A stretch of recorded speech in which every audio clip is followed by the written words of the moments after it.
Chapter limit অতি সংক্ষিপ্ত উত্তরধর্মী marks হচ্ছে 2।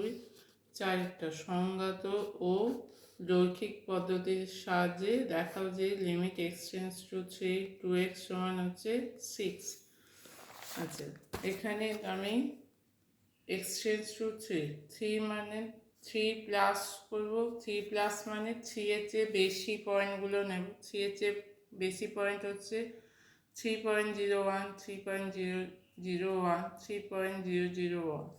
আচ্ছা, 3 মাইনাস মানে 3-তে কম পয়েন্টগুলো যাবে, মানে 3 এর কম হচ্ছে 2.9, 3 এর কাছাকাছি কিন্তু 3 এর থেকে কম 2.9, 2.99, 2.99।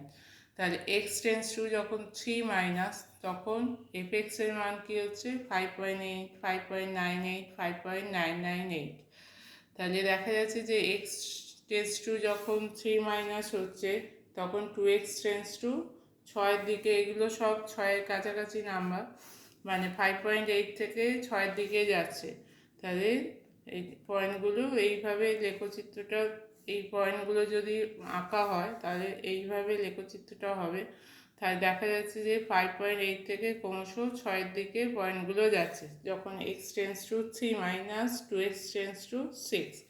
একইভাবে 3 এর বড় থেকে যখন 3 এর বড়, 3 হচ্ছে এই পয়েন্টটা, 3 এর বড় দিক থেকে যখন অগ্রসর হচ্ছে তখন পয়েন্টগুলো কি যাচ্ছে 6.02, 6.002, 6.002। তাহলে এই পয়েন্টগুলো 6-এর দিকেই আসছে।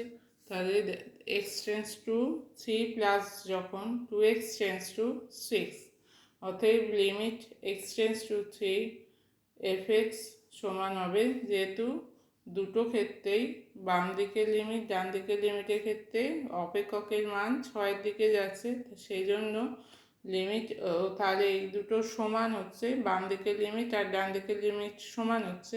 তাহলে অতএব limit x tends to 3 fx সমান হচ্ছে limit x tends to 3 2x সমান হচ্ছে 6।